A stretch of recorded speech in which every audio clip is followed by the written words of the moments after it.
In a knot, a line is usually bent or tied to itself. A bend ordinarily is that used to join two lines together.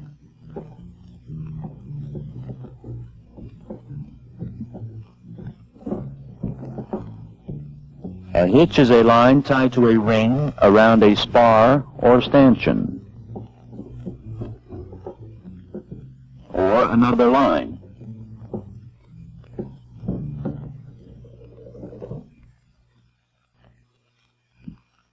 The overhand knot is a basis for other knots. It is the most commonly used and is the simplest to make.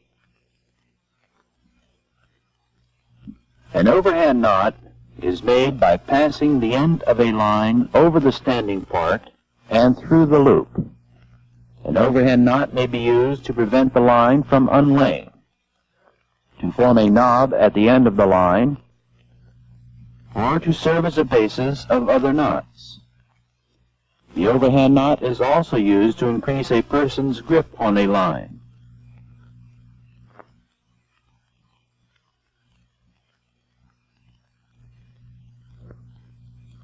The overhand knot reduces the strength of the line to 45% of its capacity.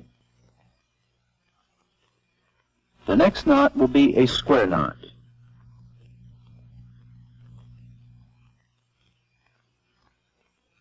To make a square knot, take the end of the line in your right hand and say to yourself, right line over left and left line over right. Pass the end over and under the part in your left hand. Then take the end that was in your left hand and this time say to yourself, left line over right line. Then pass it over and under the part in your left hand. Notice that in a square knot, the end and the standing part of one line come out on the same side of the bite formed by the other line. The square knot is used for tying two lines of the same size together so they will not slip. It will not hold if the lines are wet or if the lines are of different sizes. It tightens under strain, but can be untied by grasping the ends of the two bites and pulling the knot apart. The strength of a square knot is 45% of the line's capacity.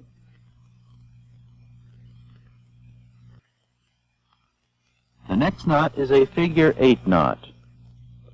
To tie a figure 8 knot, form an under or overhand loop in the line. Pass the running end over the standing part, up the other side, and through the loop. Tighten the knot by pulling on the running end and the standing part. Let's do it again.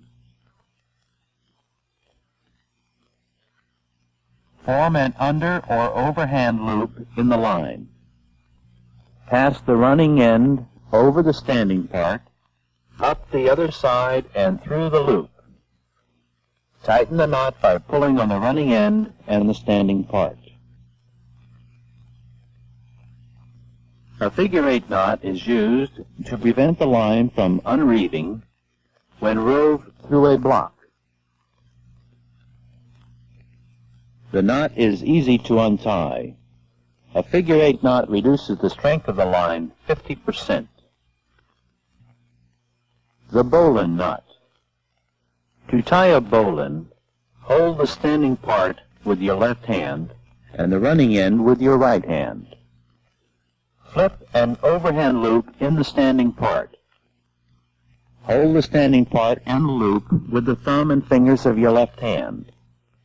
Using your right hand, pass the running end up through the loop and under and around the standing part, and down again through the loop. Let's do it once more. Hold the standing part with your left hand and the running end with your right hand. Flip an overhand loop in the standing part and hold the standing part and the loop with the thumb and fingers of your left hand. Using your right hand, pass the running end up through the loop, around and under the standing part, and down again through the loop.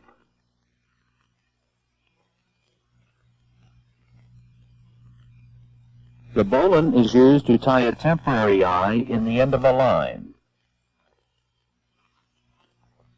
A bowline neither slips nor jams and unties easily.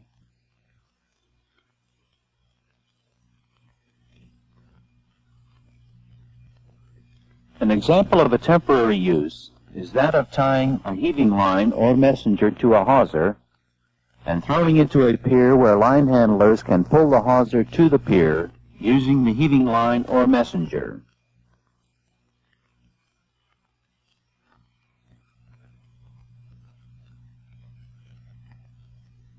The strength of the bowline is 60% of the line's capacity.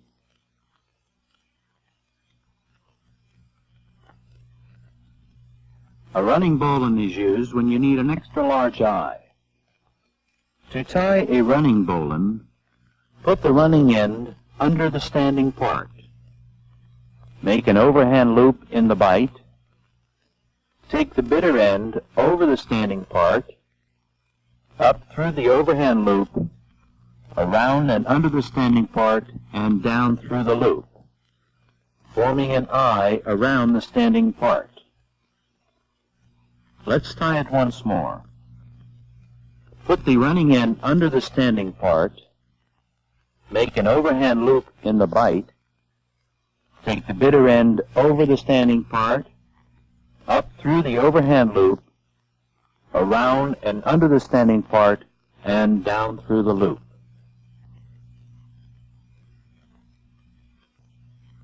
The next knot will be a half hitch. A half hitch is used to secure the line to an object. Half hitches should not be used by themselves because they'll work out. To tie a half hitch, loop the line around the object from the top, making a round turn, so that the strain will be on the line and not the hitches. Take the line over and under the standing part with the working end, making 2 half hitches.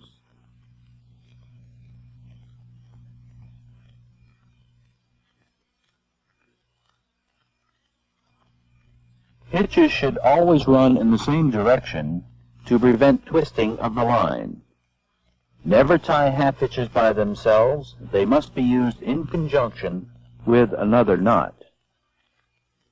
Once more, loop the line around the object from the top, making a round turn, so that the strain will be on the line and not the hitches. Take the line over and under the standing part with the working end, making 2 half hitches. Remember, hitches should always run in the same direction to prevent twisting of the line. And never tie half hitches by themselves. They must be used in conjunction with other knots.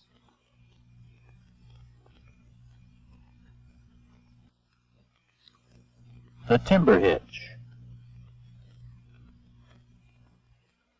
A timber hitch is formed by passing the end around the spar and its own standing part, making a half hitch.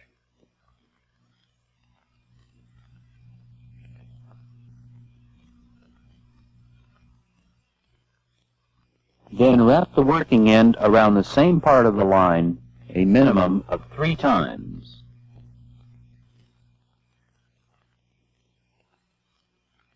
The timber hitch is used on logs, spars, planks, and other comparatively rough-surfaced material.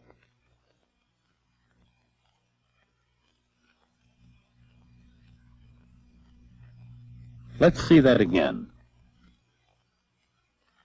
Pass the end around the spar and its own standing part, making a half hitch.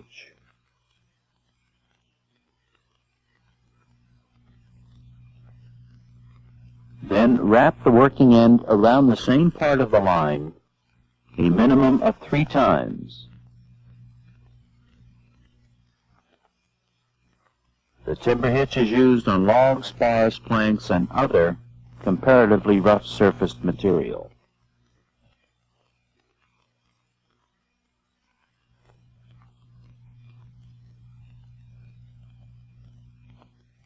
For safety reasons, the timber hitch should never be used on pipes or other metals when lifting vertically.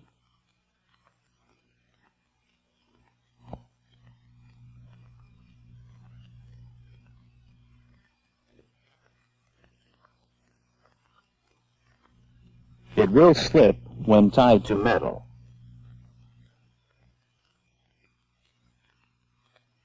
The strength of a timber hitch is 70% of the line's capacity. A rolling hitch. When making a rolling hitch, the working end is wrapped around the spar or line 3 times in the direction of pull, crossing the standing part on the top side each time. Then the end is hitched with 2 half hitches around the spar or line from the top on the opposite side of the 3 turns. Let's do it again. The working end is wrapped around the spar or line 3 times in the direction of pull, crossing the standing part on the top side each time. Then the end is hitched around the spar or line from the top with 2 half hitches on the opposite side of the 3 turns. The rolling hitch is very useful where a line is to be bent to a spar or to the standing part, not the end of another line. A clove hitch is used to fasten a line around a cylindrical object. To form a clove hitch, the end is passed around the spar, crossing the standing part, then around the spar again, bringing the end through between the end part and the standing part under its own part. It is one of the most widely used knots. Let's do it again. The end is passed around the spar, crossing the standing part, then around the spar again, bringing the end through between the end part and the standing part under its own part. A clove hitch has the strength of 55 to 60% of the line's capacity. This is a cat's paw. To tie a cat's paw in an endless sling, take a length of the sling with each hand and twist each length inward or outward a minimum of 3 times. Then put the loops on a hook.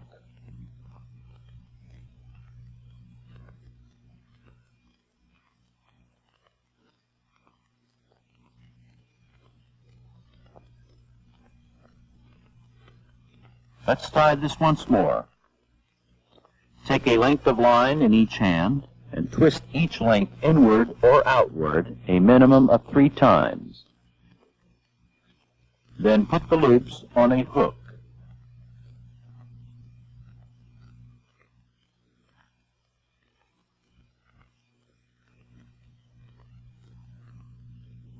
Mousing made from small stuff can be used to ensure that the knot will not jump off the hook when slackened. A cat's paw can be used for fastening an endless sling to a hook or to shorten a sling.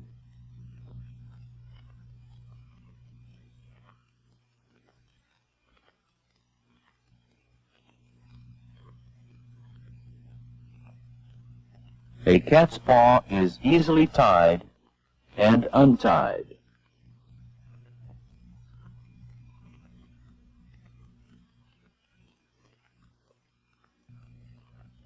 A single sheet or becket bend is used to tie 2 lines of unequal size together or to tie a line to an eye. To tie a single sheet or becket bend, take the end of the larger line, lay it back parallel to the standing part, forming a loop. Then take the smaller of the 2 lines, put the end up through the loop, and pass it around the loop and back under itself.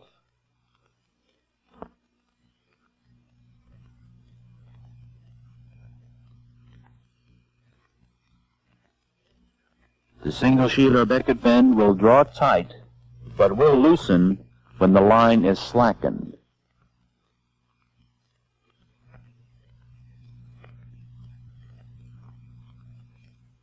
Let's tie it again to an already formed eye. Take the eye in your left hand. Take the smaller of the two lines, put the end up through the eye, pass it around the eye and back under itself.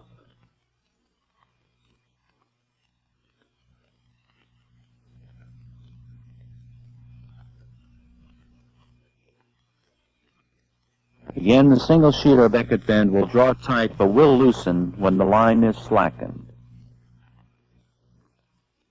It is stronger than the square knot with a strength of 55% of the line's capacity. A single sheet or becket bend is more easily untied than a square knot.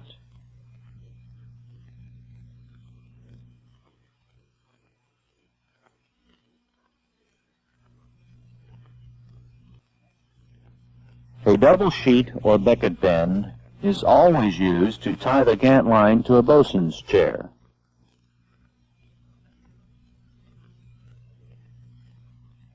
Notice in the double sheet or becket bend that the end of the smaller line goes under its standing part both times.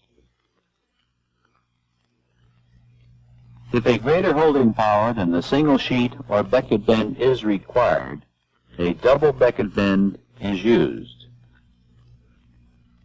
It will not slip, it draws tight under heavy loads, but will loosen when strain is taken off the line. This knot is more secure than the single sheet or becket bend when used in a spliced eye. The fisherman's bend.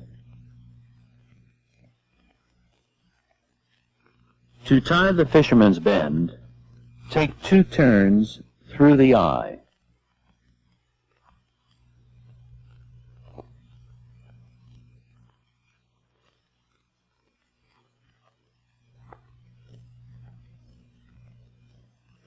Tie a half hitch through the turns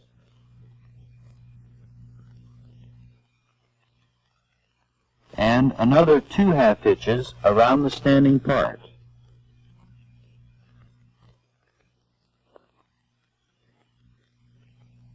Seize the running end to the standing part. Let's do that again. Take 2 turns through the eye.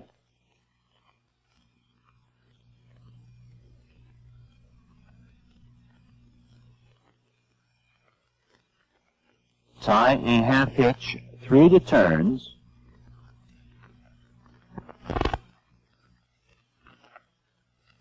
and another 2 half hitches around the standing part.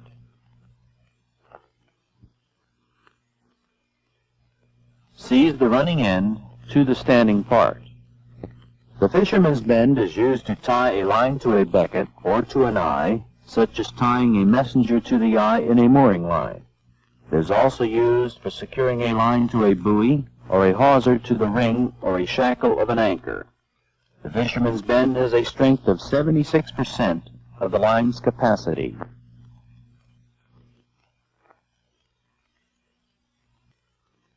This knot is a double carrick bend.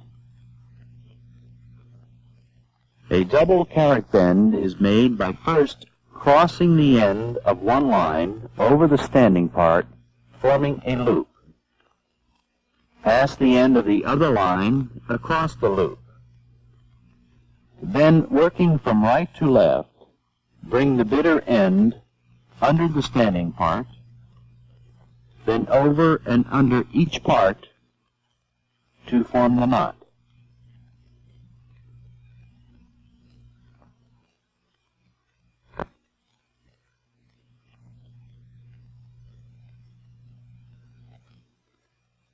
Let's do it again. Cross the end of one line over the standing part, forming a loop. Then pass the end of the other line across the loop. Working from right to left, bring the bitter end under the standing part, then over and under each part to form the knot. Then seize the ends. A double carrot bend with both ends coming out on different sides is a secure knot. It is used for tying together two hawsers. It unties readily after a heavy strain for the simple reason it never draws tight, providing the ends have been seized. However, it will draw tight if the ends are not seized. A good knot must be easy to tie, easy to untie, and serve a definite purpose. The basis for other knots is the overhand knot. It may be used to prevent the end of a line from unlaying, or to form a knot at the end of a line, or to be part of another knot. A square knot has similar uses. Two lines of equal sizes are tied with a square knot. A figure eight has similar uses. A bowline is used to tie a temporary eye in the end of a line.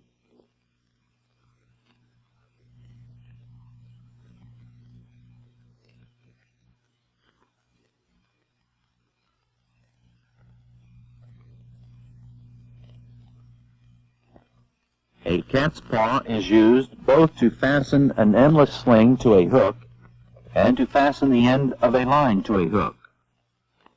It will not slip off and need not be kept taut to make it hold.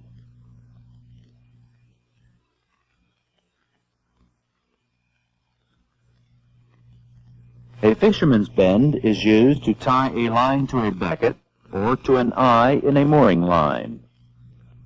After this bend is tied, the running end of the line should be seized to the standing part.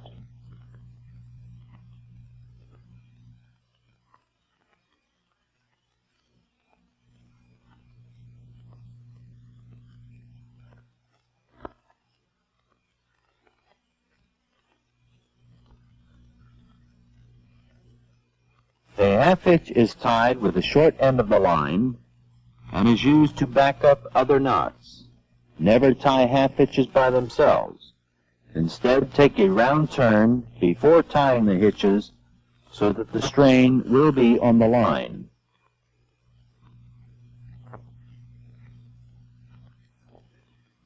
A clove hitch is the best knot for tying a line to a ring, spar, or anything cylindrical.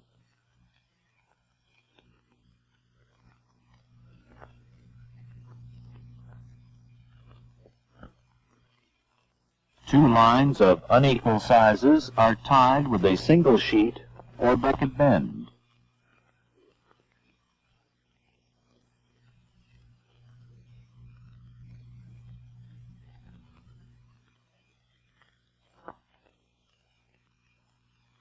The double sheet or becket bend is always used to tie the gat line to the bosun's chair. Notice in the double sheet or becket bend that the end of the smaller line goes under the standing part twice to give greater holding power.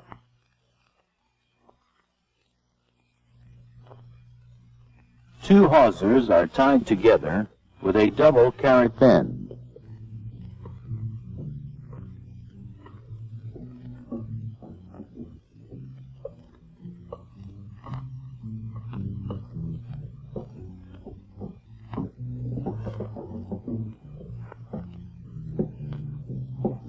In tying knots, always follow the ancient mariner's rule.